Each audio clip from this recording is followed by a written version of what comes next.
ਵਾਹਿਗੁਰੂ ਜੀ ਕਾ ਖਾਲਸਾ ਵਾਹਿਗੁਰੂ ਜੀ ਕੀ ਫਤਿਹ। ਗੁਰੂ ਪਿਆਰੀ ਸਾਧ ਸੰਗਤ ਜੀ, ਅੱਜ ਅਸੀਂ ਵੀਡੀਓ ਲੈ ਕਰਕੇ ਆਏ ਹਾਂ ਸਿੱਖੀ ਕੀ ਹੈ, ਸਿੱਖੀ ਕਿੰਨੇ ਪ੍ਰਕਾਰ ਦੀ ਹੈ, ਗੁਰੂ ਨੂੰ ਕਿਹੜੀ ਸਿੱਖੀ ਪ੍ਰਵਾਨ ਹੈ ਅਤੇ ਸਿੱਖੀ ਕਿਵੇਂ ਕਮਾਈਏ। ਸੋ ਬੜੇ ਦਿਨਾਂ ਦੀ ਵਿਚਾਰ ਸਿੰਘਾਂ ਦੇ ਨਾਲ ਚੱਲ ਰਹੀ ਸੀ। ਸੋ ਅੱਜ ਸਮਾਂ ਨਿਕਲਿਆ ਇਸ ਵਾਸਤੇ ਇਹ ਸਾਰੇ ਵਿਸ਼ਿਆਂ ਦੇ ਉੱਤੇ ਜਿਹੜੀ ਅੱਜ ਆਪਾਂ ਵਿਚਾਰ ਕਰਾਂਗੇ ਅਤੇ ਆਪਾਂ ਇਸ ਦੇ ਬਾਰੇ ਜਾਣਕਾਰੀ ਪ੍ਰਾਪਤ ਕਰਾਂਗੇ। ਸੋ ਸੰਗਤਾਂ ਨੂੰ ਬੇਨਤੀ ਹੈ ਕਿ ਭਾਈ ਵੀਡੀਓ ਨੂੰ ਅੰਤ ਤੱਕ ਜ਼ਰੂਰ ਵੇਖਣਾ ਸੁਣਨਾ, ਕਿਉਂਕਿ ਜਿੰਨਾ ਚਿਰ ਆਪਾਂ ਗੱਲ ਨੂੰ ਪੂਰਾ ਸੁਣਦੇ ਨਹੀਂ, ਸਮਝਦੇ ਨਹੀਂ, ਉਨਾ ਚਿਰ ਜਿਹੜੀ ਗੱਲ ਸਮਝ ਵਿੱਚ ਨਹੀਂ ਆਉਂਦੀ। ਸੋ ਗੱਲ ਕਰੀਏ ਸਿੱਖੀ ਦੀ। ਸਭ ਤੋਂ ਪਹਿਲਾਂ ਵਿਚਾਰ ਕਰੀਏ ਕਿ ਸਿੱਖੀ ਕੀ ਹੈ। ਧੰਨ ਗੁਰੂ ਗੋਬਿੰਦ ਸਿੰਘ ਮਹਾਰਾਜ ਸੱਚੇ ਪਾਤਸ਼ਾਹ ਜੀ ਆਪਣੇ ਪਾਵਨ ਪਵਿੱਤਰ ਮੁਖਾਰਬਿੰਦ ਤੋਂ ਕਿਰਪਾ ਕਰਦੇ ਹਨ। ਇੱਕ ਓਅੰਕਾਰ ਸ੍ਰੀ ਵਾਹਿਗੁਰੂ ਜੀ ਕੀ ਫਤਿਹ। ਸ੍ਰੀ ਮੁੱਖ ਵਾਕ ਪਾਤਸ਼ਾਹੀ ਦਸਵੀਂ ਸਿੱਖੀ ਰਹਿਤ। ਇਹ ਦਸਮ ਗ੍ਰੰਥ ਦੇ ਬਚਨ ਹਨ। ਸਾਧ ਸੰਗਤ, ਨਿਸ਼ਾਨਾ ਸਿੱਖੀ ਪੰਜ ਹਰਫ ਅਸਤ ਕਾਫ, ਹਰਗਿਜ਼ ਨ ਬਾਸ਼ਦੀ ਪੰਜ ਮੁਆਫ। ਕੜਾ ਕਾਰਦੋ ਕੱਚ ਕੰਗੇ ਬਿਦਾਂ, ਬਿਲਾ ਕੇਸ ਹੇਚ ਅਸਤ ਜੁਮਲੇ ਨਿਸ਼ਾਨ। ਇਹ ਪੰਜ ਚੀਜ਼ਾਂ ਹਨ ਸਾਧ ਸੰਗਤ। ਜਿਵੇਂ ਕਿ ਸਭ ਤੋਂ ਪਹਿਲਾਂ ਜਿਵੇਂ ਕਹਿ ਸਕਦੇ ਹਾਂ ਕੇਸ, ਇਸੇ ਤਰ੍ਹਾਂ ਫਿਰ ਕੰਘਾ, ਫਿਰ ਕਿਰਪਾਨ, ਕਛਹਿਰਾ ਅਤੇ ਕੜਾ ਆਦਿਕ। ਇਹ ਪੰਜ ਕਕਾਰ ਨੇ ਸਿੱਖੀ ਦੇ। ਪਰ ਜਿਹੜਾ ਕੇਵਲ ਆਪਾਂ ਕਹਿ ਸਕਦੇ ਹਾਂ ਬਈ ਜਿਵੇਂ ਕੋਈ ਕੇਸਾਧਾਰੀ ਸਿੱਖ ਹੋਵੇ ਤਾਂ ਉਹਨੂੰ ਅਸੀਂ ਸਹਿਜਧਾਰੀ ਸਿੱਖ ਤੇ ਕਹਿ ਸਕਦੇ ਹਾਂ, ਪਰ ਉਹ ਅਸਲੀ ਸਿੱਖ ਨਹੀਂ ਕਹਿ ਸਕਦੇ। ਅਸਲੀ ਸਿੱਖ ਉਦੋਂ ਹੀ ਪ੍ਰਵਾਨ ਹੁੰਦਾ ਹੈ ਜਦੋਂ ਉਹ ਸਤਿਗੁਰੂ ਪਾਤਸ਼ਾਹ ਜੀ ਦੀ ਕਿਰਪਾ ਸਦਕਾ ਪੰਜ ਪਿਆਰਿਆਂ ਤੋਂ ਅੰਮ੍ਰਿਤ ਛਕ ਲਵੇ। ਕਿਉਂਕਿ ਪਾਤਸ਼ਾਹ ਜੀਆਂ ਦੇ ਬਚਨ ਹਨ ਰਹਿਤਨਾਮਿਆਂ ਦੇ। ਮਹਾਰਾਜ ਕਥਨ ਕਰਦੇ ਹਨ, ਧਰੇ ਕੇਸ ਪਾਹਲ ਬਿਨ ਭੇਖੀ ਮੂੜਾ ਸਿੱਖ, ਮੇਰੇ ਦਰਸ਼ਨ ਨਾਹੀਂ ਤਿਸ ਪਾਪੀ ਤਿਆਗੈ ਬਿਖ। ਜੇਕਰ ਅਸੀਂ ਇਹ ਕਹੀਏ ਕਿ ਅਸੀਂ ਦਾੜ੍ਹੀ ਕੇਸ ਰੱਖ ਲਿਆ ਅਤੇ ਅਸੀਂ ਕੁਝ ਖਾਂਦੇ ਪੀਂਦੇ ਨਹੀਂ ਅਤੇ ਅਸੀਂ ਗੁਰੂ ਕੇ ਸਿੱਖ ਹਾਂ, ਸਿੱਖ ਜ਼ਰੂਰ ਹਾਂ ਪਰ ਸਹਿਜਧਾਰੀ ਸਿੱਖ ਹਾਂ, ਅਸਲੀ ਸਿੱਖ ਨਹੀਂ। ਦੂਜੇ ਪਾਸੇ ਪਾਤਸ਼ਾਹ ਜੀ ਰਹਿਤਨਾਮਿਆਂ ਦੇ ਵਿੱਚ ਕਥਨ ਕਰਦੇ ਹਨ, ਪ੍ਰਥਮ ਰਹਿਤ ਯੈ ਜਾਨ, ਖੰਡੇ ਕੀ ਪਾਹਲ ਛਕੈ, ਸੋਈ ਸਿੱਖ ਪ੍ਰਧਾਨ ਆਹ ਔਰ ਨ ਪਾਹਲ ਜੋ ਛਕੈ। ਹੁਣ ਜਿਸ ਨੇ ਵੀ ਗੁਰੂ ਕਾ ਅੰਮ੍ਰਿਤ ਛਕਿਆ ਹੈ ਉਹੀ ਆਪਣੇ ਨਾਮ ਨਾਲ ਜਦੋਂ ਸਿੰਘ ਅਸੀਂ ਲਾਉਂਦੇ ਹਾਂ ਅਤੇ ਫਿਰ ਜਿਹੜਾ ਹੈ ਉਹ ਸਿੱਖ ਬਣਦਾ ਹੈ। ਜਿਵੇਂ ਕਹਿ ਸਕਦੇ ਹਾਂ ਕਿ ਜਿਵੇਂ ਕਿਸੇ ਸਕੂਲ ਦੇ ਵਿੱਚ ਕਿਸੇ ਨੇ ਜਿਹੜੀ ਹੈ ਉਹ ਐਡਮਿਸ਼ਨ ਲੈਣੀ ਆ ਜਾਂ ਦਾਖਲਾ ਲੈਣਾ ਹੈ ਅਤੇ ਉਹਨੂੰ ਦਾਖਲਾ ਲੈਣ ਵਾਸਤੇ ਦਾਖਲਾ ਲੈਣ ਤੋਂ ਬਾਅਦ ਹੀ ਉਹ ਸਕੂਲ ਦਾ ਸਟੂਡੈਂਟ ਵਿਦਿਆਰਥੀ ਬਣਦਾ ਹੈ। ਇਸੇ ਤਰ੍ਹਾਂ ਜਿਹੜਾ ਗੁਰੂ ਨਾਨਕ ਦੇ ਘਰ ਦਾ ਸਕੂਲ ਹੈ ਇਹਦੇ ਵਿੱਚ ਵੀ ਜਦੋਂ ਬੰਦਾ ਪੰਜ ਪਿਆਰਿਆਂ ਤੋਂ ਅੰਮ੍ਰਿਤ ਛਕਦਾ ਅਤੇ ਪੰਜ ਕਕਾਰਾਂ ਨੂੰ ਧਾਰਨ ਕਰਦਾ ਹੈ ਅਤੇ ਫਿਰ ਉਹ ਗੁਰੂ ਕਾ ਸਿੱਖ ਬਣਦਾ ਹੈ। ਇੱਥੋਂ ਸ਼ੁਰੂ ਹੁੰਦਾ ਉਹਦਾ ਇਹ ਹੈ ਪਹਿਲੀ ਕਲਾਸ। ਇਸੇ ਤਰ੍ਹਾਂ ਹੀ ਜਿਵੇਂ ਸਕੂਲ ਦੇ ਵਿੱਚ ਪੜ੍ਹਾਈ ਦੇ ਵਿੱਚ ਪੰਜ ਕਲਾਸਾਂ, ਫਿਰ 8 ਕਲਾਸਾਂ, 10, ਫਿਰ 12, ਫਿਰ BA, ਫਿਰ MA। ਇਸੇ ਤਰ੍ਹਾਂ ਸਾਧ ਸੰਗਤ ਜੀ ਸਿੱਖੀ ਦੇ ਵਿੱਚ ਵੀ ਜਿਹੜਾ ਹੈ ਉਹ ਸਿੱਖੀ ਨੂੰ ਵਿਦਵਾਨਾਂ ਨੇ ਜਿਹੜਾ ਹੈ ਉਹ ਪੰਜ ਪ੍ਰਕਾਰ ਦੇ ਵਿੱਚ ਵੰਡਿਆ। ਪੰਜ ਪ੍ਰਕਾਰ ਤੋਂ ਭਾਵ ਕਿ ਪੰਜ ਪ੍ਰਕਾਰ ਦੀ ਜਿਹੜੀ ਸਿੱਖੀ ਹੈ ਉਹ ਵਿਦਵਾਨਾਂ ਨੇ ਮੰਨੀ ਹੈ। ਸੋ ਉਹ ਹੁਣ ਕਿਹੜੀ ਪੰਜ ਪ੍ਰਕਾਰ ਦੀ ਸਿੱਖੀ ਹੈ ਉਸ ਦੇ ਉੱਪਰ ਆਪਾਂ ਹੁਣ ਵਿਚਾਰ ਕਰਦੇ ਹਾਂ। ਸਿੱਖੀ ਦਾ ਮਤਲਬ ਹੈ ਅਸੂਲ, ਮਰਿਆਦਾ, ਨਿਯਮ, ਜਿਨ੍ਹਾਂ ਦੇ ਵਿੱਚ ਰਹਿ ਕਰਕੇ ਜਿਹੜਾ ਹੈ ਅਸੀਂ ਸਿੱਖੀ ਨੂੰ ਕਮਾਉਣਾ ਹੈ। ਸਿੱਖ ਉਹ ਹੈ ਜਿਹਨੇ ਸਿੱਖੀ ਨੂੰ ਕਮਾਉਣਾ ਹੈ, ਭਾਵ ਕਿ ਜਿਹੜਾ ਵਿਦਿਆਰਥੀ ਹੈ, ਸਟੂਡੈਂਟ ਹੈ, ਅਤੇ ਸਿੱਖੀ ਉਹ ਪੜ੍ਹਾਈ ਹੈ, ਉਹ ਚੀਜ਼ ਹੈ ਜਿਸ ਨੂੰ ਪੜ੍ਹ ਕੇ ਅਸੀਂ ਕਮਾ ਕਰਕੇ ਅਸੂਲਾਂ ਨੂੰ ਕਮਾ ਕਰਕੇ ਅਸੀਂ ਗੁਰੂ ਦੀ ਬਖਸ਼ਿਸ਼ ਪ੍ਰਾਪਤ ਕਰਨੀ ਹੈ। ਸੋ ਸਭ ਤੋਂ ਜਿਹੜੀ ਪਹਿਲੀ ਸਿੱਖੀ ਹੈ ਉਹ ਹੈ ਸਾਧ ਸੰਗਤ ਜੀ ਦੇਖਾ ਦੇਖੀ ਦੀ ਸਿੱਖੀ। ਇੰਝ ਕਹਿ ਸਕਦੇ ਹਾਂ ਕਿ ਜਿਵੇਂ ਅਸੀਂ ਬੜੇ ਵੱਡੇ ਧਾਰਮਿਕ ਜਿਹੜੇ ਆ ਉਹ ਪ੍ਰੋਗਰਾਮ ਸਮਾਗਮ ਵੇਖਦੇ ਹਾਂ, ਉਹਨਾਂ ਦੇ ਵਿੱਚ ਕਿਸੇ ਜੋਸ਼ੀਲੇ ਪ੍ਰਚਾਰਕ ਦਾ ਪ੍ਰਚਾਰ ਸੁਣ ਕੇ ਜਿਹੜਾ ਬੰਦੇ ਦਾ ਮਨ ਤਿਆਰ ਹੋ ਜਾਣਾ ਕਿ ਮੈਂ ਵੀ ਅੰਮ੍ਰਿਤ ਛਕ ਲਵਾਂ ਅਤੇ ਸਿੰਘ ਸੱਜ ਜਾਵਾਂ। ਲੇਕਿਨ ਜਿਹੜੀ ਸਮਝਣ ਵਾਲੀ ਗੱਲ ਉਹ ਇਹ ਆ ਕਿ ਸਿੱਖੀ ਦੀ ਜਾਣਕਾਰੀ ਕੋਈ ਨਹੀਂ। ਕਹਿ ਸਕਦੇ ਹਾਂ ਵੀ 5 ਕਲਾਸਾਂ ਜਿਵੇਂ ਪਹਿਲੀਆਂ ਹੁੰਦੀਆਂ ਵੀ ਜਿਵੇਂ ਊੜਾ ਐੜਾ ਪੜ੍ਹਦੇ ਹਾਂ, ਫਿਰ ਦੂਜੀ ਤੀਜੀ ਚੌਥੀ ਪੰਜਵੀਂ ਕਲਾਸ ਹੈ, ਲੇਕਿਨ ਜਾਣਕਾਰੀ ਕੋਈ ਨਹੀਂ ਕਿ ਸਿੱਖੀ ਕੀ ਚੀਜ਼ ਆ। ਸਿੱਖੀ ਦੇ ਅਸੂਲਾਂ ਨੂੰ ਨਾ ਸਮਝਣਾ, ਨਾ ਜਾਣਨਾ, ਨਾ ਜਾਣਕਾਰੀ ਹੋਣੀ, ਕੇਵਲ ਜੋਸ਼ ਦੇ ਵਿੱਚ ਆ ਕਰਕੇ ਅੰਮ੍ਰਿਤ ਛਕ ਲੈਣਾ। ਪਰ ਜਦੋਂ ਅਸੂਲਾਂ ਦੀ ਗੱਲ ਆਉਣੀ ਹੈ, ਮਰਿਆਦਾ ਦੀ ਗੱਲ ਆਉਣੀ ਹੈ, ਨਿਯਮ ਦੀ ਗੱਲ ਆਉਣੀ ਹੈ ਵੀ ਨਿਯਮ ਵਿੱਚ ਰਹਿਣਾ, ਅਤੇ ਉਦੋਂ ਫਿਰ ਜਿਹੜਾ ਹੈ ਸਿੱਖੀ ਨੂੰ ਕਕਾਰਾਂ ਨੂੰ ਤਿਆਗ ਦੇਣਾ। ਕੇਵਲ ਕਕਾਰਾਂ ਨੂੰ ਧਾਰਨ ਕਰ ਲੈਣਾ ਸਿੱਖੀ ਨਹੀਂ। ਜਿਵੇਂ ਕਿਸੇ ਸਕੂਲ ਦੇ ਵਿੱਚ ਬੱਚਾ ਉਹ ਵਰਦੀ ਤਾਂ ਪਾ ਲੈਂਦਾ ਪਰ ਉਹ ਪੜ੍ਹਾਈ ਨਾ ਕਰੇ ਅਤੇ ਫਿਰ ਉਹ ਫੇਲ ਹੋ ਜਾਂਦਾ।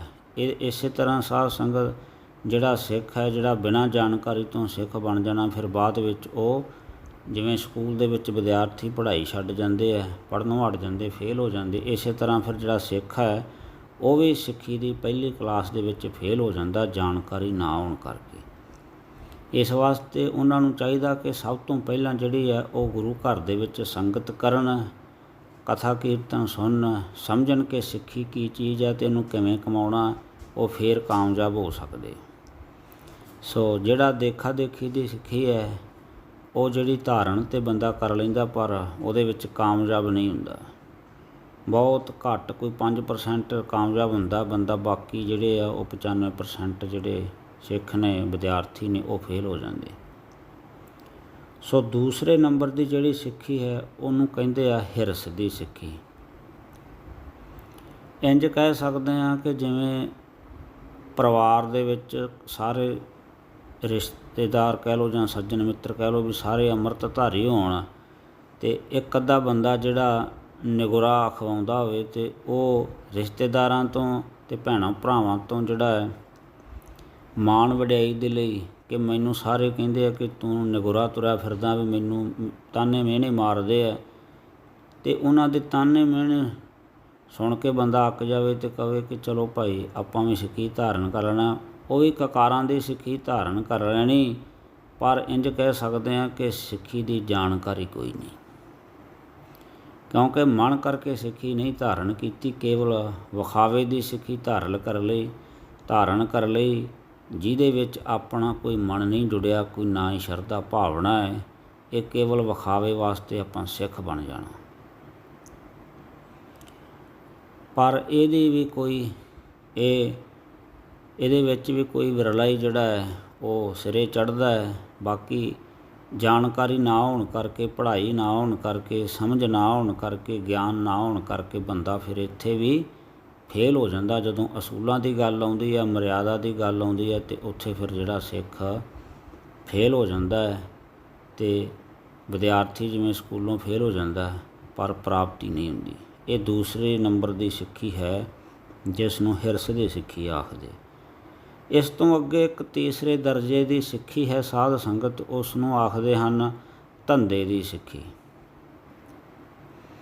ਧੰਦੇ ਦੀ ਸਿੱਖੀ ਤੋਂ ਭਾਵ ਹੈ ਕਿ ਮੰਨ ਲਿਆ ਜਾਵੇ ਕਿ ਜਿਵੇਂ ਕਿਸੇ ਨੂੰ ਕੋਈ ਦਾਤ ਪ੍ਰਾਪਤ ਕਰਨੀ ਹੋਵੇ ਅਤੇ ਉਹਨੂੰ ਪ੍ਰਾਪਤੀ ਨਾ ਹੁੰਦੀ ਹੋਵੇ। ਜਿਵੇਂ ਕਹਿ ਸਕਦੇ ਹਾਂ ਵੀ ਜਿਵੇਂ ਅੱਜ ਕੱਲ੍ਹ ਕਹਿ ਸਕਦੇ ਹਾਂ ਕਿ ਨੌਜਵਾਨ ਜਿਹੜੇ ਆ ਉਹ ਨਸ਼ਿਆਂ ਦੇ ਵਿੱਚ ਜਿਹੜੇ ਆ ਉਹ ਪੈ ਗਏ ਆ, ਨਸ਼ੇ ਕਰਨ ਕਰਕੇ ਜਿਹੜਾ ਉਹ ਸਿੱਖੀ ਤੋਂ ਦੂਰ ਜਾ ਰਹੇ ਆ। ਅਤੇ ਜਿਵੇਂ ਕਿਸੇ ਦੇ ਲੜਕੇ ਨੂੰ ਕੋਈ ਰਿਸ਼ਤਾ ਨਾ ਹੁੰਦਾ ਹੋਵੇ ਅਤੇ ਉਹਨੂੰ ਕੋਈ ਕਹਿ ਦੇਵੇ ਕਿ ਭਾਈ ਤੂੰ ਅੰਮ੍ਰਿਤ ਛਕ ਲਾ, ਗੁਰੂ ਸਾਹਿਬ ਕਿਰਪਾ ਕਰਨਗੇ ਅਤੇ ਤੇਰਾ ਕਾਰਜ ਜਿਹੜਾ ਉਹ ਸਿੱਧ ਹੋ ਜਾਵੇਗਾ, ਭਾਵ ਤੇਰੀ ਸ਼ਾਦੀ ਹੋ ਜਾਵੇਗੀ। ਜਾਂ ਕਿਸੇ ਦੇ ਘਰ ਦੇ ਵਿੱਚ ਔਲਾਦ ਨਾ ਹੁੰਦੀ ਹੋਵੇ, ਦੁੱਧ ਪੁੱਤ ਦੀ ਕਹਿ ਸਕਦੇ ਹਾਂ ਕਿ ਘਰ ਦੇ ਵਿੱਚ ਆਪਾਂ ਕਾਰਜ ਦੀ ਸਿੱਧੀ ਵਾਸਤੇ ਕਿਸੇ ਦੇ ਆਖੇ ਲੱਗ ਕੇ ਕਿਸੇ ਸੰਤ ਮਹਾਂਪੁਰਸ਼ ਨੇ ਕਹਿ ਦਿੱਤਾ ਭਾਈ ਤੂੰ ਸਿੰਘ ਸੱਜ ਸਿੱਖ ਸਾਜਾ, ਲੇਕਿਨ ਮਨ ਦੇ ਵਿੱਚ ਲਾਲਚ ਹੈ। ਹੁਣ ਮੰਨ ਲਓ ਵੀ ਹੁਣ ਕਿਸੇ ਲੜਕੇ ਦਾ ਵਿਆਹ ਨਹੀਂ ਹੁੰਦਾ ਅਤੇ ਉਹ ਆਪਣੀ ਸ਼ਾਦੀ ਦੇ ਲਈ ਕੇਵਲ ਅੰਮ੍ਰਿਤ ਛਕ ਲਿਆ, ਅਤੇ ਜੇ ਉਹਦਾ ਕਾਰਜ ਪੂਰਾ ਨਾ ਹੋਇਆ ਤਾਂ ਹੋ ਸਕਦਾ ਕਿ ਉਹ ਗੁਰੂ ਤੋਂ ਬੇਮੁਖ ਹੋ ਜਾਵੇ। ਕਿਉਂਕਿ ਉਹ ਆਪਣੇ ਧੰਦੇ ਵਾਸਤੇ ਕਾਰਜ ਦੀ ਸਿੱਧੀ ਵਾਸਤੇ ਆਇਆ ਹੈ, ਅਤੇ ਜੇ ਉਹਦੀ ਸਿੱਧੀ ਨਾ ਹੋਈ ਹੋ ਸਕਦਾ ਉਹ ਗੁਰੂ ਤੋਂ ਬੇਮੁਖ ਵੀ ਹੋ ਜਾਵੇ।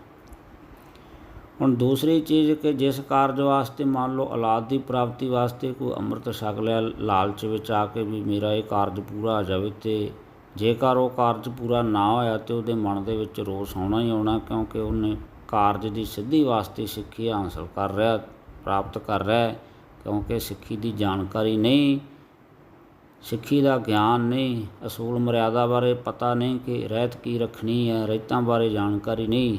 ਇਸ ਵਾਸਤੇ ਜਾਂ ਕਿਸੇ ਕੋਈ ਹੋਰ ਕਹਿ ਲਓ ਕਿਸੇ ਦੁਨਿਆਵੀ ਕਾਰਜ ਦੀ ਸਿੱਧੀ ਵਾਸਤੇ ਜੇ ਆਪਾਂ ਸਿੱਖੀ ਧਾਰਨ ਕਰੀਏ, ਪਰ ਸਾਧ ਸੰਗਤ ਮਨ ਦੇ ਵਿੱਚ ਲਾਲਚ ਹੈ।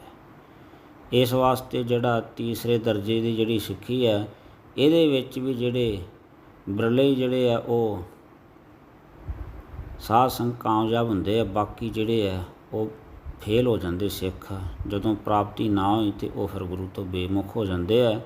ਇਹ ਵੀ ਸਿੱਖੀ ਜਿਹੜੀ ਹੈ ਬਹੁਤੀ ਕਾਮਯਾਬ ਨਹੀਂ ਹੁੰਦੀ। ਇਸ ਤੋਂ ਅੱਗੇ ਜਿਹੜੀ ਚੌਥੀ ਹੈ ਸਾਧ ਸੰਗਤ ਸਿੱਖੀ, ਉਸ ਨੂੰ ਕਹਿੰਦੇ ਆ ਪ੍ਰੇਮ ਭਾਵਨਾ ਦੀ ਸਿੱਖੀ। ਪ੍ਰੇਮ ਭਾਵਨਾ ਤੋਂ ਭਾਵ ਇਹ ਆ ਕਿ ਜਿਹੜਾ ਬੰਦਾ ਸੰਤਾਂ ਮਹਾਂਪੁਰਸ਼ਾਂ ਦੀ ਸੰਗਤ ਕਰਕੇ ਗੁਰੂ ਘਰ ਦੇ ਵਿੱਚ ਜਾਂਦਾ ਹੈ, ਗੁਰੂ ਕੀ ਸੰਗਤ ਕਰਕੇ ਕਥਾ ਕੀਰਤਨ ਸੁਣ ਕਰਕੇ ਜਿਹਨੂੰ ਸੋਝੀ ਪੈ ਜਾਵੇ ਕਿ ਮੈਂ ਇਸ ਸੰਸਾਰ 'ਤੇ ਕਿਸ ਵਾਸਤੇ ਆਇਆ ਅਤੇ ਇਹ ਮੈਨੂੰ ਮਨੁੱਖਾ ਜਨਮ ਕਿਸ ਵਾਸਤੇ ਮਿਲਿਆ ਹੈ, ਅਤੇ ਜਿਹਨੂੰ ਇਹ ਜਾਣਕਾਰੀ ਹੋ ਗਈ ਕਿ ਇਹ ਜਿਹੜਾ ਮੈਨੂੰ ਮਨੁੱਖਾ ਜਨਮ ਮਿਲਿਆ ਭਈ ਪ੍ਰਾਪਤ ਮਾਨੁਖ ਦੇਹੁਰੀਆ, ਗੋਬਿੰਦ ਮਿਲਣ ਕੀ ਇਹ ਤੇਰੀ ਬਰੀਆ, ਕਿ ਇਹ ਹੁਣ ਮੈਨੂੰ ਅਕਾਲ ਪੁਰਖ ਵਾਹਿਗੁਰੂ ਦੀ, ਗੋਬਿੰਦ ਦੀ, ਰੱਬ ਦੀ, ਗੁਰੂ ਦੀ ਪ੍ਰਾਪਤੀ ਕਰਨ ਵਾਸਤੇ ਮੈਨੂੰ ਜਿਹੜਾ ਹੈ ਇਹ ਮਨੁੱਖਾ ਜਨਮ ਮਿਲਿਆ, ਅਤੇ ਮੈਨੂੰ ਗੁਰੂ ਧਾਰਨ ਕਰਕੇ ਜਿਹੜਾ ਉਹ ਪਰਮਾਤਮਾ ਦੀ ਪ੍ਰਾਪਤੀ ਕਰਨੀ ਚਾਹੀਦੀ ਹੈ। ਇਸ ਵਾਸਤੇ ਮੈਨੂੰ ਪ੍ਰੇਮ ਭਾਵਨਾ ਦੇ ਨਾਲ ਜਿਹੜਾ ਗੁਰੂ ਧਾਰਨ ਕਰ ਲੈਣਾ ਚਾਹੀਦਾ ਹੈ। ਇਹ ਹੈ ਸਮਝ ਦੀ ਸਿੱਖੀ, ਸ਼ਰਧਾ ਭਾਵਨਾ ਦੀ ਸਿੱਖੀ। ਫਿਰ ਉਹਦੀ ਜਿਹੜੀ ਸ਼ਰਧਾ ਗੁਰੂ ਦੇ ਉੱਤੇ ਬਣ ਜਾਣੀ ਕਿ ਗੁਰੂ ਤੋਂ ਬਿਨਾਂ ਮੇਰੀ ਕਲਿਆਣ ਨਹੀਂ ਹੋ ਸਕਦੀ ਅਤੇ ਗੁਰੂ ਤੋਂ ਬਿਨਾਂ ਮੇਰੀ ਗਤ ਨਹੀਂ ਹੋ ਸਕਦੀ। ਇਸ ਵਾਸਤੇ ਗੁਰੂ ਧਾਰਨ ਕਰਨਾ ਜਿਹੜਾ ਬਹੁਤ ਜ਼ਰੂਰੀ ਹੈ।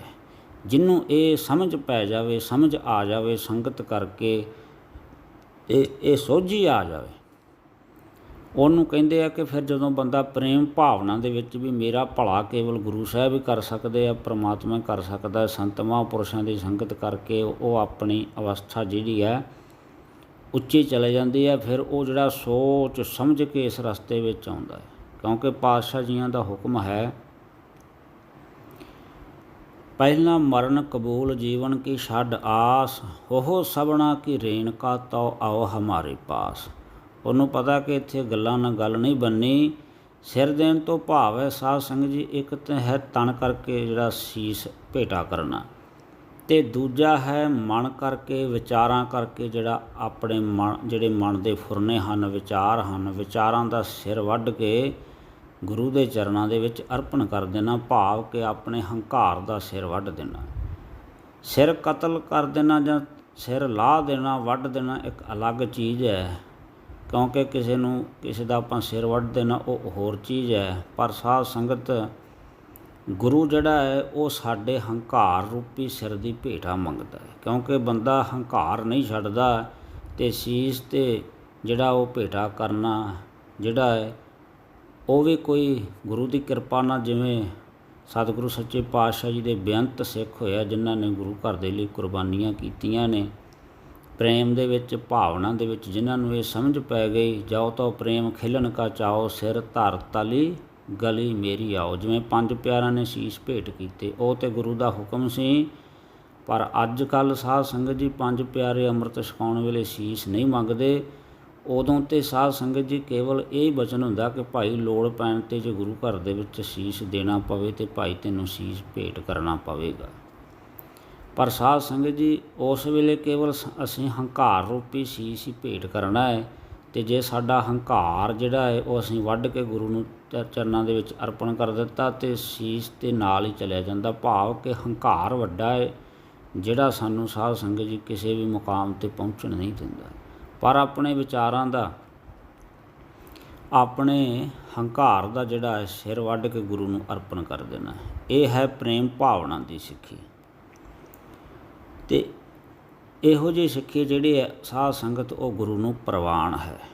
ਕਿਉਂਕਿ ਜਿਹੜਾ ਬੰਦਾ ਸ਼ਰਧਾ ਭਾਵਨਾ ਰੱਖਦਾ ਗੁਰੂ ਦੇ ਉੱਪਰ ਅਤੇ ਲੋੜ ਪੈਣ 'ਤੇ ਧਰਮ ਦੀ ਖਾਤਰ ਜਿਹੜੇ ਬੇਅੰਤ ਗੁਰੂ ਕੇ ਐਸੇ ਸਿੱਖ ਸਿੱਖਣੀਆਂ ਹੋਏ ਆ ਜਿਨ੍ਹਾਂ ਨੇ ਆਪਣਾ ਤਨ ਮਨ ਧਨ ਗੁਰੂ ਨੂੰ ਅਰਪਣ ਕਰ ਦਿੱਤਾ। ਅਤੇ ਸਾਧ ਸੰਗਤ ਜੀ ਇਹ ਨਾਮ ਜਪਣ ਦੇ ਨਾਲ, ਬਾਣੀ ਪੜ੍ਹਨ ਦੇ ਨਾਲ, ਰਹਿਤ ਰੱਖਣ ਦੇ ਨਾਲ ਜਿਹੜੀ ਇਹ ਬੰਦੇ ਦੇ ਅੰਦਰ ਜਿਹੜੀ ਕਲਾ ਹੈ ਉਹ ਸਤਿਗੁਰੂ ਸੱਚੇ ਪਾਤਸ਼ਾਹ ਜੀ ਕਿਰਪਾ ਕਰਕੇ ਪ੍ਰਗਟ ਕਰ ਦਿੰਦੇ। ਇਸ ਤੋਂ ਅਗਲੀ ਸਿੱਖੀ ਹੈ ਸਾਧ ਸੰਗਤ ਜੀ ਜਿਸ ਦਾ ਨਾਮ ਹੈ ਸਿਦਕ ਦੀ ਸਿੱਖੀ। ਇਹ ਹੈ ਮਰ ਜੀਵੜਿਆਂ ਦੀ ਸਿੱਖੀ। ਸਾਧ ਸੰਗਤ ਜੀ ਜਿਹੜਾ ਬੰਦਾ ਸੁੱਖ ਦੇ ਵਿੱਚ ਅਤੇ ਦੁੱਖ ਦੇ ਵਿੱਚ ਅਤੇ ਹਰਖ ਦੇ ਵਿੱਚ, ਸੋਗ ਦੇ ਵਿੱਚ, ਜਾਂ ਕਹਿ ਸਕਦੇ ਹਾਂ ਖੁਸ਼ੀ ਦੇ ਵਿੱਚ, ਗਮੀ ਦੇ ਵਿੱਚ, ਉਸਤਤ ਦੇ ਵਿੱਚ, ਨਿੰਦਿਆ ਦੇ ਵਿੱਚ, ਹਰ ਇੱਕ ਅਵਸਥਾ ਦੇ ਵਿੱਚ ਇੱਕ ਰਸ ਬਿਰਤੀ ਰਹਿੰਦਾ ਹੈ। ਜੇ ਸੁੱਖ ਆ ਜਾਵੇ ਤਾਂ ਖੁਸ਼ੀ ਨਹੀਂ ਮਨਾਉਂਦਾ, ਅਤੇ ਜੇ ਦੁੱਖ ਆ ਜਾਵੇ ਤਾਂ ਦੁੱਖ ਨਹੀਂ ਮਨਾਉਂਦਾ। ਕਹਿ ਸਕਦੇ ਹਾਂ ਵੀ ਹਰ ਇੱਕ ਅਵਸਥਾ ਦੇ ਵਿੱਚ ਇੱਕ ਰਸ ਬਿਰਤੀ ਰਹਿਣਾ। ਅਤੇ ਸੁੱਖਾਂ ਦੇ ਵਿੱਚ ਜਿਹੜਾ ਹੈ ਵਾਹਿਗੁਰੂ ਦਾ ਸ਼ੁਕਰਾਨਾ ਕਰਨਾ, ਅਤੇ ਦੁੱਖਾਂ ਦੇ ਵਿੱਚ ਅਰਦਾਸ ਬੇਨਤੀ ਕਰਨੀ, ਹਰ ਵੇਲੇ ਸਿਮਰਨ ਕਰਨਾ, ਪਰ ਕੋਈ ਅਕਾਲ ਪੁਰਖ ਵਾਹਿਗੁਰੂ ਨੂੰ ਉਲਾਮਾ ਨਹੀਂ ਦੇਣਾ। ਅਤੇ ਪਰਮਾਤਮਾ ਦੇ ਭਾਣੇ ਦੇ ਵਿੱਚ ਰਹਿਣਾ। ਜਿਵੇਂ ਕਿ ਭਗਤ ਨਾਮਦੇਵ ਜੀ ਕਥਨ ਕਰਦੇ, ਜਿਉਂ ਰਾਮ ਰਾਖੇ ਤਿਉਂ ਰਹੀਏ ਰੇ ਭਾਈ, ਹਰ ਕੀ ਮਹਿਮਾ ਕਿਛ ਕਥਨ ਨ ਜਾਈ। ਜਿਵੇਂ ਪਾਤਸ਼ਾਹ ਜੀ ਕਥਨ ਕਰਦੇ, ਸੋ ਸਿੱਖ ਸਖਾ ਬੰਧਪ ਹੈ ਭਾਈ, ਜੇ ਗੁਰ ਕੇ ਭਾਣੇ ਵਿੱਚ ਆਵੇ। ਆਪਣੇ ਭਾਣੇ ਜੋ ਚੱਲੇ ਭਾਈ, ਵਿਛੜ ਚੋਟਾਂ ਖਾਵੇ। ਸੋ ਸਾਧ ਸੰਗਤ ਜੀ ਅਕਾਲ ਪੁਰਖ ਵਾਹਿਗੁਰੂ ਦੇ ਭਾਣੇ, ਉਹਦੀ ਰਜ਼ਾ ਦੇ ਵਿੱਚ ਰਹਿਣਾ, ਉਹਦੀ ਰਜ਼ਾ ਦੇ ਵਿੱਚ ਹੀ ਰਾਜੀ ਰਹਿਣਾ। ਭਾਵ ਜਿਵੇਂ ਅਮੀਰੀ ਹੈ ਜਾਂ ਗਰੀਬੀ ਹੈ, ਚੰਗਾ ਮਾੜਾ ਸਮਾਂ ਵੀ ਬੰਦੇ 'ਤੇ ਆ ਜਾਵੇ ਪਰ ਵਾਹਿਗੁਰੂ ਨੂੰ ਕੋਈ ਉਲਾਮਾ ਨਾ ਦੇਵੇ। ਅਤੇ ਹਰ ਵੇਲੇ ਜਿਹੜਾ ਪਰਮਾਤਮਾ ਦੇ ਓਟ ਆਸਰੇ ਅਤੇ ਉਹਦੇ ਭਾਣੇ ਦੇ ਵਿੱਚ ਰਹਿਣਾ। ਭਾਵੇਂ ਕਿ ਵਾਹਿਗੁਰੂ ਪਰਮੇਸ਼ਰ ਵੱਲੋਂ ਬੰਦੇ ਨੂੰ ਰਿੱਧੀਆਂ ਸਿੱਧੀਆਂ ਵੀ ਪ੍ਰਾਪਤ ਹੋ ਜਾਣ, ਜਿੰਨੀਆਂ ਮਰਜ਼ੀ ਤਾਕਤਾਂ ਵੀ ਪ੍ਰਾਪਤ ਹੋ ਜਾਣ, ਪਰ ਉਹਨਾਂ ਤਾਕਤਾਂ ਦਾ ਵੀ ਨਾ ਇਸਤੇਮਾਲ ਕਰਦਾ ਹੋਇਆ ਵਾਹਿਗੁਰੂ ਦੇ ਰੰਗ ਦੇ ਵਿੱਚ ਰਹਿਣਾ, ਉਹਦੀ ਰਜ਼ਾ ਦੇ ਵਿੱਚ ਰਹਿਣਾ। ਜਿਵੇਂ ਕਿ ਭਗਤ ਸਾਹਿਬਾਨ ਹੋਏ ਆ, ਗੁਰੂ ਕੇ ਸਿੱਖ ਹੋਏ ਆ, ਜਿਹੜੇ ਕਿ ਬੇਅੰਤ ਤਾਕਤਾਂ ਦੇ ਮਾਲਕ ਹੁੰਦੇ ਹੋਏ ਵੀ ਉਹਨਾਂ ਨੇ ਆਪਣੀ ਸ਼ਕਤੀ ਨਹੀਂ ਵਿਖਾਈ। ਜਦੋਂ ਕਿਤੇ ਵੀ ਲੋੜ ਪੈ ਗਈ ਹੈ ਅਤੇ ਉਹਨਾਂ ਨੇ ਅਕਾਲ ਪੁਰਖ ਵਾਹਿਗੁਰੂ ਦੇ ਚਰਨਾਂ ਦੇ ਵਿੱਚ ਬੇਨਤੀ ਕੀਤੀ ਹੈ, ਅਰਦਾਸ ਕੀਤੀ ਹੈ। ਜਿਵੇਂ ਕਿ ਭਗਤ ਨਾਮਦੇਵ ਜੀ, ਸੰਕਟ ਬਣ ਗਿਆ ਸਾਧ ਸੰਗਤ ਉਹਨਾਂ ਦੇ ਉੱਤੇ, ਪਰ ਉਹਨਾਂ ਨੇ ਉੱਥੇ ਕੋਈ ਕਰਾਮਾਤ ਨਹੀਂ ਵਿਖਾਈ। ਅਕਾਲ ਪੁਰਖ ਵਾਹਿਗੁਰੂ ਨੂੰ ਅਰਾਧਿਆ ਅਤੇ ਮੂਈ ਜਿਹੜੀ ਗਊ ਸੀ ਉਹ ਅਕਾਲ ਪੁਰਖ ਵਾਹਿਗੁਰੂ ਨੇ ਜਵਾ ਦਿੱਤੀ। ਇਸੇ ਤਰ੍ਹਾਂ ਭਗਤ ਕਬੀਰ ਸਾਹਿਬ ਜੀਆਂ ਨੂੰ ਜਦੋਂ ਕਿ ਬਾਦਸ਼ਾਹ ਸਿਕੰਦਰ ਲੋਧੀ ਨੇ ਬੇਅੰਤ ਕਸ਼ਟ ਦਿੱਤੇ, ਭਾਵ ਕਿ ਨਦੀ ਦੇ ਵਿੱਚ ਜਿਹੜਾ ਸੀਗਾ ਪੱਥਰ ਦੇ ਨਾਲ ਬੰਨ੍ਹ ਕੇ ਜਿਹੜਾ ਸੀ ਡੋਬਣ ਦਾ ਯਤਨ ਕੀਤਾ, ਇਸੇ ਤਰ੍ਹਾਂ ਫਿਰ ਅੱਗ ਦੇ ਵਿੱਚ ਵੀ ਸਾੜ ਦਿੱਤਾ। ਇਸ ਤਰ੍ਹਾਂ ਬੇਅੰਤ ਕਸ਼ਟ ਦਿੱਤੇ ਪਰ ਭਗਤ ਜੀਆਂ ਨੇ ਕੋਈ ਵੀ ਕਰਾਮਾਤ ਨਹੀਂ ਵਿਖਾਈ। ਇਸੇ ਤਰ੍ਹਾਂ ਭਗਤ ਸਾਹਿਬਾਨ ਹੋਏ ਆ, ਇਸੇ ਤਰ੍ਹਾਂ ਗੁਰੂ ਕੇ ਸਿੱਖ ਹੋਏ ਆ, ਗਿਆਨੀ ਮਨੀ ਸਿੰਘ ਵਰਗੇ, ਹੋਰ ਭਾਈ ਦਿਆਲਾ ਜੀ, ਭਾਈ ਸਤੀ ਦਾਸ, ਭਾਈ ਮਤੀ ਦਾਸ ਅਤੇ ਭਾਈ ਤਾਰੂ ਵਰਗੇ ਐਸੇ ਗੁਰੂ ਕੇ ਸਿੱਖ, ਭਾਈ ਸੁਬੇਗ ਸਿੰਘ, ਭਾਈ ਸ਼ਹਿਬਾਜ਼ ਵਰਗੇ, ਜਿਹੜੇ ਕਿ ਸਾਧ ਸੰਗਤ ਚਰਖੜੀਆਂ 'ਤੇ ਚੜ੍ਹਾਏ ਗਏ। ਪਰ ਉਹ ਗੁਰੂ ਕੇ ਸਿੱਖ ਜੇ ਚਾਹੁੰਦੇ ਤਾਂ ਜੋ ਮਰਜ਼ੀ ਕਰ ਸਕਦੇ ਸੀ। ਬੇਅੰਤ ਤਾਕਤਾਂ ਹੋਣ ਦੇ ਬਾਵਜੂਦ ਵੀ ਅਕਾਲ ਪੁਰਖ ਵਾਹਿਗੁਰੂ ਦੇ ਭਾਣੇ ਦੇ ਵਿੱਚ, ਉਹਦੀ ਰਜ਼ਾ ਦੇ ਵਿੱਚ ਰਹਿ ਕਰਕੇ ਉਹਦਾ ਭਾਣਾ ਮੰਨਿਆ। ਇਹ ਹੈ ਸਾਧ ਸੰਗਤ ਜੀ ਸਿਦਕ ਦੀ ਸਿੱਖੀ, ਕਿ ਅਕਾਲ ਪੁਰਖ ਵਾਹਿਗੁਰੂ 'ਤੇ ਭਰੋਸਾ ਰੱਖਣਾ, ਅਡੋਲ ਅਵਸਥਾ। ਸੋ ਇਹ ਜਿਹੜੀ ਚੀਜ਼ ਹੈ ਸਾਧ ਸੰਗਤ ਜੀ, ਜਿਵੇਂ ਕਿ ਗੁਰੂ ਸਾਹਿਬ ਨੇ ਸਾਨੂੰ 5 ਕਕਾਰ ਬਖਸ਼ਿਸ਼ ਕੀਤੇ ਆ, ਇਸੇ ਤਰ੍ਹਾਂ ਜਿਹੜੀ ਇਹ 5 ਕਕਾਰ ਸਾਡੀ ਪਹਿਚਾਣ, ਇਸੇ ਤਰ੍ਹਾਂ ਹੀ 5 ਬਾਣੀਆਂ ਦਾ ਨਿਤਨੇਮ, ਸ਼ਾਮ ਨੂੰ ਸੋਧਾ ਰਹਿ ਰਾਸ, ਉਸ ਤੋਂ ਉਪਰੰਤ ਰਾਤ ਨੂੰ ਕੀਰਤਨ ਸੋਲਾ। ਇਹ 7 ਬਾਣੀਆਂ ਦਾ ਜਿਹੜਾ ਨਿਤਨੇਮੀ ਹੈ, ਜਿਹਨੂੰ ਕਹਿ ਸਕਦੇ ਹਾਂ ਬਾਣੀ ਤੇ ਬਾਣਾ। ਬਾਣੀ ਤੇ ਸਾਧ ਸੰਗਤ ਜੀ ਸਾਡਾ ਨਿਤਨੇਮ ਹੈ ਸਵੇਰ ਸ਼ਾਮ ਦਾ। ਅਤੇ ਇਸੇ ਤਰ੍ਹਾਂ ਜਿਹੜਾ ਬਾਣਾ ਹੈ ਉਹ ਹੈ 5 ਕਕਾਰ। ਅਤੇ ਅੱਗੇ ਜਿਹੜੀ ਚੀਜ਼ ਹੈ ਉਹ ਹੈ 5 ਕਕਾਰਾਂ ਦੀ ਰਹਿਤ।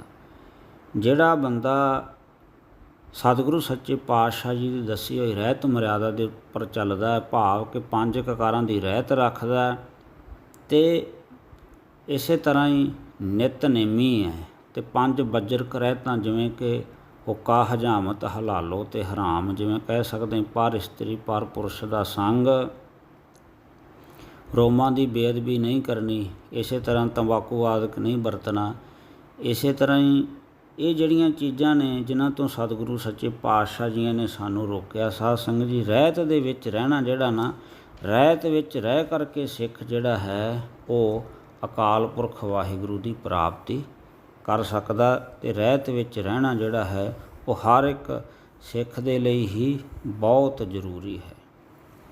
ਇਸੇ ਕਰਕੇ ਮਹਾਰਾਜ ਸੱਚੇ ਪਾਤਸ਼ਾਹ ਜੀਆਂ ਨੇ ਸਾਡੇ ਵਾਸਤੇ ਜਿਹੜੀ ਰਹਿਤ ਬਣਾਈ ਹੈ, ਗੁਰੂ ਸਾਹਿਬ ਨੇ ਨਾਲ ਇਹ ਬਚਨ ਵੀ ਕੀਤਾ ਹੈ ਕਿ ਰਹਿਤ ਪਿਆਰੀ ਮੁਝ ਕੋ ਸਿੱਖ ਪਿਆਰਾ ਨਾਹੀਂ। ਅਤੇ ਜਿਹੜਾ ਸਾਧ ਸੰਗਤ ਜੀ ਰਹਿਤ ਮਰਿਆਦਾ ਰੱਖਦਾ ਅਤੇ ਰਹਿਤ ਮਰਿਆਦਾ ਦੇ ਵਿੱਚ ਚੱਲਦਾ ਹੈ, ਉਹਦੇ ਉੱਤੇ ਗੁਰੂ ਸਾਹਿਬ ਦੀ ਪ੍ਰਸੰਨਤਾ ਹੁੰਦੀ ਹੈ। ਅਤੇ ਇਹੋ ਜਿਹੇ ਮਰ ਜੀਵੜਿਆਂ ਸਿੱਖਾਂ ਦੇ ਉੱਪਰ ਜਿਹੜਾ ਸਤਿਗੁਰੂ ਸੱਚੇ ਪਾਤਸ਼ਾਹ ਪ੍ਰਸੰਨ ਹੁੰਦਾ ਹੈ। ਅਤੇ ਐਸੇ ਸਿਦਕੀ ਸਿੱਖਾਂ ਦੇ ਨਾਲ ਜਿਹੜਾ ਸਤਿਗੁਰੂ ਜਿਹੜਾ ਪਰਮੇਸ਼ਰ ਹੈ, ਗੁਰੂ ਸਾਹਿਬ ਹੈ, ਅਕਾਲ ਪੁਰਖ ਵਾਹਿਗੁਰੂ, ਉਹ ਸਦਾ ਹੀ ਅੰਗ ਸੰਗ ਰਹਿੰਦਾ ਹੈ। ਇਸ ਵਾਸਤੇ ਗੁਰੂ ਘਰ ਦੇ ਵਿੱਚ ਜਿਹੜੀ 2 ਪ੍ਰਕਾਰ ਦੀ ਸਿੱਖੀ ਪ੍ਰਵਾਨ ਹੈ, ਕੇਵਲ ਪ੍ਰੇਮ ਭਾਵਨਾ ਦੀ ਅਤੇ ਜਾਂ ਸਿਦਕ ਦੀ ਸਿੱਖੀ। ਅਤੇ ਜਿਹੜੀ ਪਹਿਲੀ 3 ਪ੍ਰਕਾਰ ਦੀ ਸਿੱਖੀ ਹੈ, ਦੇਖਾ ਦੇਖੀ ਦੀ, ਹਿਰਸ ਦੀ ਅਤੇ ਧੰਦੇ ਦੀ, ਇਹ ਸਿੱਖੀ ਗੁਰੂ ਘਰ ਦੇ ਵਿੱਚ ਪ੍ਰਵਾਨ ਨਹੀਂ। ਪਰ ਬਹੁਤੇ ਜਿਹੜੇ ਸਾਡੇ ਵੀਰ ਭੈਣਾਂ ਨੇ ਜਿਨ੍ਹਾਂ ਨੂੰ ਸੋਝੀ ਨਹੀਂ, ਸਮਝ ਨਹੀਂ, ਉਹ ਕੇਵਲ ਕਕਾਰਾਂ ਨੂੰ ਹੀ ਸਿੱਖੀ ਮੰਨ ਲੈਂਦੇ ਹੈ। ਇਸ ਕਰਕੇ ਉਹ ਕਰਮ ਨਹੀਂ ਕਰਦੇ। ਪਰ ਜਿਵੇਂ ਸਕੂਲ ਦੇ ਵਿੱਚ ਦਾਖਲਾ 'ਤੇ ਬੱਚਾ ਲੈ ਲੈਂਦਾ, ਵਿਦਿਆਰਥੀ ਲੈ ਲੈਂਦਾ ਗੁਰੂ ਘਰ ਦੇ ਵਿੱਚ, ਪਰ ਸਾਧ ਸੰਗਤ ਸਿੱਖੀ ਕਮਾਉਣੀ ਇੱਕ ਅਲੱਗ ਵਿਸ਼ਾ ਹੈ। ਕਕਾਰਾਂ ਨੂੰ ਧਾਰਨ ਕਰ ਲੈਣਾ ਕੋਈ ਸਿੱਖੀ ਨਹੀਂ। ਸਿੱਖੀ ਦਾ ਮਤਲਬ ਹੈ ਅਸੂਲ ਅਤੇ ਮਰਿਆਦਾ, ਜਿਹਦੇ ਵਿੱਚ ਗੁਰੂ ਸਾਹਿਬ ਜੀ ਆਪ ਰਹਿ ਕਰਕੇ ਸਾਨੂੰ ਸਿਖਾ ਕਰਕੇ ਗਏ ਹੈ। ਜਿਹੜਾ ਗੁਰਬਾਣੀ ਅਤੇ ਗੁਰਮਤਿ ਰਹਿਤ ਮਰਿਆਦਾ ਅਨੁਸਾਰ ਗੁਰੂ ਦੇ ਹੁਕਮ, ਗੁਰੂ ਦੀ ਸਿੱਖਿਆ ਉਪਦੇਸ਼ 'ਤੇ ਚੱਲ ਕੇ ਸਾਧ ਸੰਗਤ ਜੀ ਅਸੀਂ ਸਿੱਖੀ ਦੀ ਕਮਾਈ ਕਰ ਸਕਦੇ ਹਾਂ। ਇਸੇ ਤਰ੍ਹਾਂ ਜਿੰਨਾ ਚਿਰ ਸਾਨੂੰ ਇਹਨਾਂ ਚੀਜ਼ਾਂ ਦੀ ਸਮਝ ਨਹੀਂ ਆਉਂਦੀ, ਉਹਨਾਂ ਚਿਰ ਅਸੀਂ ਸਿੱਖੀ ਨਹੀਂ ਕਮਾ ਸਕਦੇ। ਜਿਵੇਂ ਕਿ 5 ਕਕਾਰ ਆ, ਅਤੇ 5 ਕਕਾਰਾਂ ਨੂੰ ਵੀ ਸਮਝਣਾ ਬਹੁਤ ਜ਼ਰੂਰੀ ਹੈ। ਜਿਵੇਂ ਕਿ ਸਭ ਤੋਂ ਪਹਿਲਾਂ ਗੱਲ ਕਰੀਏ ਆਪਾਂ 5 ਕਕਾਰਾਂ ਦੀ, ਜਿਵੇਂ ਕਿ ਕੇਸ ਆਦਿਕ ਹਨ। ਇਹ ਕੇਸ ਜਿਹੜੇ ਆ ਗੁਰੂ ਸਾਹਿਬ ਨੇ ਸਾਨੂੰ, ਇਹ ਕੇਸ ਸਿੱਖੀ ਜਿਵੇਂ ਕਹਿ ਸਕਦੇ ਹਾਂ ਸਿੱਖੀ ਦੀ ਮੋਹਰ ਹੈ, ਗੁਰੂ ਦੀ ਮੋਹਰ ਹੈ ਕਹਿ ਸਕਦੇ ਹਾਂ। ਇਹ ਸਿੱਖੀ ਜਿਹੜੀ ਹੈ, ਇਹ ਕੇਸ ਜਿਹੜੇ ਗੁਰੂ ਦੀ ਮੋਹਰ ਹੈ। ਅਤੇ ਪਰ ਅੱਜ ਸਭ ਤੋਂ ਵੱਧ ਜਿਹੜਾ ਕਤਲ ਹੈ, ਪਾਪ ਹੈ, ਸਿੱਖ ਕੌਮ ਸਭ ਤੋਂ ਵੱਡਾ ਇਹੀ ਕੁਕਰਮ ਕਰ ਰਹੇ ਹਾਂ ਕਿ ਅਸੀਂ ਅੱਜ ਕੇਸਾਂ ਦੀ ਬੇਅਦਬੀ ਕਰ ਰਹੇ ਹਾਂ। ਸਾਡੇ ਬੱਚੇ ਜਿਹੜੇ ਨਾਈਆਂ ਦੇ ਜਾ ਕਰਕੇ ਕਤਲ ਕੇਸ ਕਰ ਰਹੇ ਆ, ਇਹੀ ਸਾਨੂੰ ਜਿਹੜੀ ਹੈ ਇਸ ਚੀਜ਼ ਦੀ ਸਾਨੂੰ ਸਜ਼ਾ ਮਿਲ ਰਹੀ ਹੈ ਕਿ ਅਸੀਂ ਆਪਣੇ ਬੱਚਿਆਂ ਨੂੰ ਨਹੀਂ ਰੋਕ ਰਹੇ। ਸਾਡੇ ਵੱਸੋਂ ਬਾਹਰ ਹੋ ਗਿਆ, ਹਾਲਾਤ ਐਸੇ ਬਣ ਗਏ। ਇਸ ਕਰਕੇ ਇਹ ਜਿਹੜੀ ਕੇਸ ਗੁਰੂ ਕੀ ਮੋਹਰ ਸੀ, ਅਤੇ ਇਹਨੂੰ ਜਿਹੜਾ ਹੈ ਅਸੀਂ ਕਤਲ ਕਰ ਰਹੇ ਹਾਂ। ਇਹ ਬਹੁਤ ਹੀ ਵੱਡਾ ਬੱਜਰ ਪਾਪ ਹੈ ਜੋ ਅਸੀਂ ਕਰ ਰਹੇ ਹਾਂ। ਇਸ ਕਰਕੇ ਜਿਹੜਾ ਅਸੀਂ ਦੁੱਖ ਪਾ ਰਹੇ, ਕਿਉਂਕਿ ਗੁਰੂ ਦੀ ਸਾਡੇ ਤੋਂ ਇਸ ਕਰਕੇ ਸਾਡੇ ਨਾਲ ਜਿਹੜੀ ਹੈ ਉਹ ਨਾਰਾਜ਼ਗੀ ਹੈ ਕਿ ਸਿੱਖ ਜਿਹੜੇ ਹੈ ਉਹ ਪਤਿਤ ਹੋ ਰਹੇ ਆ। ਸੋ ਸਾਧ ਸੰਗਤ ਜੀ, ਸਾਡਾ ਵੀ ਫਰਜ਼ ਬਣਦਾ ਮਾਂ ਪਿਓ ਦਾ ਆਪਣੇ ਬੱਚਿਆਂ ਨੂੰ ਰੋਕੇ ਇਸ ਜਿਹੜਾ ਹੈ ਪਾਪ ਤੋਂ, ਅਤੇ ਫਿਰ ਗੁਰੂ ਸਾਹਿਬ ਦੀ ਬਖਸ਼ਿਸ਼ ਹੁੰਦੀ ਹੈ। ਇੱਕ ਉਸ ਤੋਂ ਅੱਗੇ ਆ ਜਾਂਦੀ ਚੀਜ਼ ਸਾਧ ਸੰਗਤ ਜੀ ਕੰਘਾ। ਕੰਘਾ ਜਿਹੜਾ ਸਤਿਗੁਰੂ ਨੇ ਸਾਨੂੰ ਦਿੱਤਾ ਹੈ ਉਹ ਅਸੀਂ ਕੇਸਾਂ ਦੇ ਵਿੱਚ ਫੇਰਦੇ ਹਾਂ। ਉਹ ਕੇਵਲ ਜਿਹੜਾ ਲੱਕੜ ਦਾ ਹੋਣਾ ਚਾਹੀਦਾ। ਕੇਸ ਦੇ ਵਿੱਚ 3 ਚੀਜ਼ਾਂ ਨੇ ਕਹਿ ਸਕਦੇ ਹਾਂ, ਕੇਸ, ਕਰਾਮਾਤ ਅਤੇ ਕਿਰਪਾ ਵੀ ਕਹਿ ਸਕਦੇ। ਕਿਰਪਾ ਅਤੇ ਕਰਾਮਾਤ, ਜੇ ਸਾਡੇ ਕੋਲ ਕੇਸ ਨੇ ਅਤੇ ਫਿਰ ਸਾਡੇ ਕੋਲ ਵਾਹਿਗੁਰੂ ਦੀ ਕਿਰਪਾ ਵੀ ਹੈ, ਅਤੇ ਫਿਰ ਸਾਡੇ ਵਿੱਚ ਕਰਾਮਾਤ ਜਿਹਨੂੰ ਕਹਿੰਦੇ ਨੇ ਅਜ਼ਮਤ, ਸ਼ਕਤੀ, ਤਾਕਤ, ਉਹ ਫਿਰ ਹੀ ਸਾਡੇ ਵਿੱਚ ਹੈ ਜੇਕਰ ਸਾਡੇ ਕੋਲ ਕੇਸ ਹੈ। ਅਤੇ ਕੇਸ ਜਿਹੜੇ ਸਾਨੂੰ ਕਤਲ ਨਹੀਂ ਕਰਨੇ ਚਾਹੀਦੇ। ਛੋਟੇ ਬੱਚੇ ਤੋਂ ਜਿਹੜੇ ਲੈ ਕਰਕੇ ਸਾਨੂੰ ਉਹਦੇ ਕਤਲ ਨਹੀਂ ਕਰਨੇ ਚਾਹੀਦੇ ਕੇਸ, ਤਾਂ ਜੋ ਕੇਸਾਂ ਦੇ ਵਿੱਚ ਹੀ ਸਾਰੀ ਸਾਧ ਸੰਗਤ ਦੀ ਕਿਰਪਾ ਅਤੇ ਕਰਾਮਾਤ ਪਰਮਾਤਮਾ ਨੇ ਬਖਸ਼ੀ ਹੈ। ਇਹਦੇ ਵਿੱਚ ਉਹ ਅਸਮਾਨੀ ਬਿਜਲੀ ਹੈ ਕਿ ਜਦੋਂ ਅਸੀਂ ਕੇਸਾਂ ਨੂੰ ਖੋਲ੍ਹਦੇ ਹਾਂ ਜਾਂ ਹਰੇ ਕਰਦੇ ਹਾਂ ਉਸ ਵਕਤ ਜਿਹੜੇ ਇਹ ਚਮਕਦੇ ਹੈ। ਅਤੇ ਇਸ ਕਰਕੇ ਜਿਹੜਾ ਹੈ ਇਹ ਕੰਘਾ ਰੱਖਿਆ ਜਾਂਦਾ ਕਿ 2 ਟਾਈਮ ਕੰਘਾ ਦੋਨੋਂ ਵਕਤ ਕਰ ਪਾਗ ਚੁਣੇ ਕਰ ਬੰਨ੍ਹਦੇ ਹੀ। ਅਤੇ 2 ਵਕਤ ਜਿਹੜਾ ਕੰਘਾ ਕਰਨਾ ਕੇਸਾਂ ਦੇ ਵਿੱਚ, ਅਤੇ ਟੁੱਟੇ ਫੁੱਟੇ ਆਪਾਂ ਜਿਵੇਂ ਕੇਸ ਕੱਢਦੇ ਹਾਂ ਇਸੇ ਤਰ੍ਹਾਂ ਹੀ ਵਿਚਾਰ ਰੂਪੀ ਕੰਘਾ ਜਿਹੜਾ ਉਹ ਆਪਦੇ ਮਨ ਦੇ ਵਿੱਚ ਫੇਰਨਾ ਹੈ।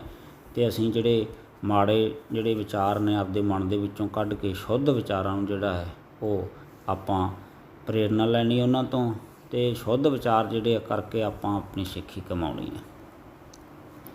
ਇਸ ਤੋਂ ਅੱਗੇ ਆ ਜਾਂਦੀ ਹੈ ਗੱਲ ਕਿਰਪਾਨ ਦੀ। ਅਤੇ ਮਹਾਰਾਜ ਕਥਨ ਕਰਦੇ ਹਨ, ਕਿਰਪਾਨ ਪਾਨ ਧਾਰਿਅਨ ਕਰੋੜ ਪਾਪ ਟਾਰਿਅਨ। ਇਹ ਜਿਹੜੀ ਕਿਰਪਾਨ ਹੈ ਸਾਧ ਸੰਗਤ ਜੀ, ਇਹ ਜਿਹੜੀ ਹੈ ਇਹ ਅਕਾਲ ਪੁਰਖ ਵਾਹਿਗੁਰੂ ਵੱਲੋਂ ਜਿਹੜੀ ਇੱਕ ਸ਼ਕਤੀ ਹੈ। ਇਸ ਨੂੰ ਮਹਾਰਾਜ ਨੇ ਦਸਮ ਗ੍ਰੰਥ ਦੇ ਵਿੱਚ ਖੰਡਾ ਵੀ ਲਿਖਿਆ ਹੈ, ਸ਼ਕਤੀ ਵੀ ਲਿਖਿਆ ਹੈ।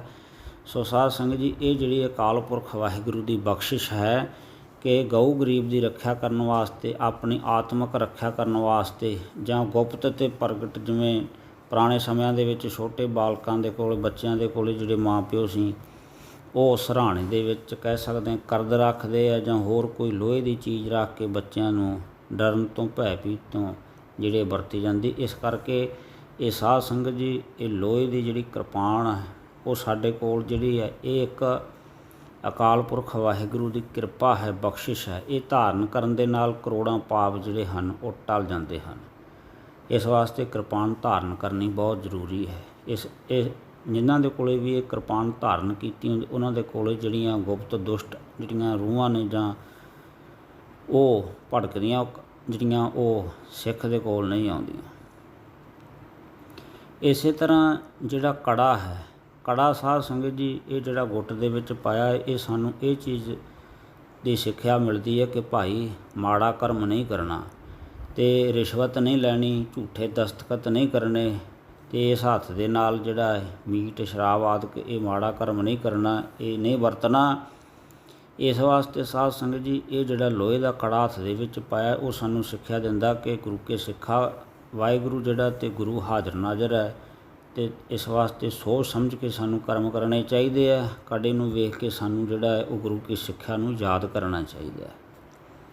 ਅਤੇ ਨਾਲੇ ਜਿਹੜਾ ਲੋਹੇ ਦਾ ਕੜਾ ਪਾਇਆ ਸਰਬ ਲੋਹ ਦਾ ਉਹ ਸਾਧ ਸੰਗਤ ਜੀ ਇਹ ਮਿਹਦੇ ਨੂੰ ਤਾਕਤ ਦਿੰਦਾ ਹੈ। ਸੋ ਇਸੇ ਤਰ੍ਹਾਂ ਜਿਹੜਾ ਹੈ ਕਛਹਿਰਾ, ਕਛਹਿਰਾ ਜਿਹੜਾ ਹੈ ਉਹ ਜਾਤ ਸੱਤ ਦੀ ਨਿਸ਼ਾਨੀ ਹੈ। ਅਤੇ ਮਹਾਰਾਜ ਕਹਿੰਦੇ ਏਕਾ ਨਾਰੀ ਜਤੀ ਹੋਏ ਅਰ ਨਾਰੀ ਤੀ ਭੈਣ ਵਖਾਣੈ। ਸੋ ਇਸੇ ਤਰ੍ਹਾਂ ਵੇਖ ਪਰਾਈਆਂ ਆਪਣੀਆਂ ਮਾਵਾਂ ਧੀਆਂ ਭੈਣਾਂ ਜਾਣੇ। ਗੁਰੂ ਸਾਹਿਬ ਜੀ ਵੀ ਜਿਹੜਾ ਜਪਜੀ ਸਾਹਿਬ ਦੇ ਵਿੱਚ ਪਾਤਸ਼ਾਹ ਜੀ ਕਥਨ ਕਰਦੇ ਜਤ ਪਹਾਰਾ ਧੀਰਜ ਸੁਨਿਆਰ, ਉੱਥੇ ਵੀ ਜਤ ਦੀ ਗੱਲ ਆਈ ਹੈ। ਜਦੋਂ ਬੰਦਾ ਅੰਮ੍ਰਿਤ ਛਕ ਲੈਂਦਾ ਸਾਧ ਸੰਗਤ ਜੀ ਉਸ ਤੋਂ ਬਾਅਦ ਜਿਹੜਾ ਹੈ ਮਹਾਰਾਜ ਕਥਨ ਕਰਦੇ ਕਿ ਭਾਈ ਇਸਤਰੀ ਜਿਹੜੀ ਹੈ ਉਹ ਆਪਣੇ ਪਤੀ ਦੇ ਨਾਲ ਧਰਮ ਕਮਾਵੇ, ਅਤੇ ਜਿਹੜਾ ਪਤੀ ਹੈ ਉਹ ਆਪਣੀ ਇਸਤਰੀ ਦੇ ਨਾਲ ਜਿਹੜਾ ਧਰਮ ਕਮਾਵੇ, ਭਾਵ ਏਕਾ ਨਾਰੀ ਜਤੀ ਹੋਏ। ਸੋ ਇਹ ਹੈ ਜਾਤ ਸੱਤ ਦੀ ਨਿਸ਼ਾਨੀ ਸਾਧ ਸੰਗਤ ਜੀ। ਇਹ ਹੈ 5 ਕਕਾਰਾਂ ਦੀ ਸਿੱਖਿਆ। 5 ਕਕਾਰਾਂ ਬਾਰੇ ਮਹਾਂਪੁਰਖ ਬਾਬਾ ਨਾਨਕ ਸਿੰਘ ਜੀ ਇਸ ਤਰ੍ਹਾਂ ਕਾਵਿ ਰੂਪ ਦੇ ਵਿੱਚ ਸੰਗਤਾਂ ਨੂੰ ਸਿੱਖਿਆ ਦਿਆ ਕਰਦੇ ਸਨ। ਕਿਆ ਕਹੇ ਤੇਰੀ ਸੂਰਤ ਸਾਦੀ, ਇਸ ਮਨ ਤੋਂ ਕਿਉਂ ਫੁਰੇ ਉਪਾਧੀ। ਕਿਆ ਕਹੇ ਤੇਰੇ ਸਿਰ ਕੇ ਕੇਸ, ਮਨ ਵਿੱਚ ਠੱਗੀ ਸਾਧੂ ਵੇਸ। ਕਿਆ ਕਹੇ ਤੇਰੇ ਸਿਰ ਕਾ ਕੰਘਾ, ਘਰ ਕੰਜਰਾਂ ਉੱਠ ਚੱਲਿਆ ਨੰਗਾ। ਕਿੱਥੇ ਕੜਾ ਹੱਥ ਵਿੱਚ ਪਾਉਣਾ, ਕਿੱਥੇ ਪਰ ਦਰਬੇ ਹੱਥ ਲਾਉਣਾ। ਕੱਛ ਲੱਕ ਦੀ ਮਾਰੇ ਤਾਨੇ, ਪਰ ਤ੍ਰਿਆ ਦੇ ਬੁਰੇ ਯਾਰਾਨੇ। ਕਿਆ ਕਹੈ ਤੇਰੀ ਕਿਰਪਾਨ, ਸਾਥ ਜਾਏਗਾ ਧਰਮ ਈਮਾਨ। ਜੇਕਰ ਅਸੀਂ ਅਸੂਲਾਂ ਦੇ ਉੱਤੇ ਪਹਿਰਾ ਦੇਵਾਂਗੇ, ਰਹਿਤ ਮਰਿਆਦਾ ਦੇ ਉੱਤੇ ਜਿਹੜਾ ਹੈ ਉਹ ਪਹਿਰਾ ਦੇਵਾਂਗੇ, ਰਹਿਤ ਮਰਿਆਦਾ ਰੱਖਾਂਗੇ, ਅਤੇ ਫਿਰ ਸਤਿਗੁਰੂ ਜਿਹੜਾ ਹੈ ਉਹ ਸਾਡੇ 'ਤੇ ਪ੍ਰਸੰਨ ਹੋਵੇਗਾ।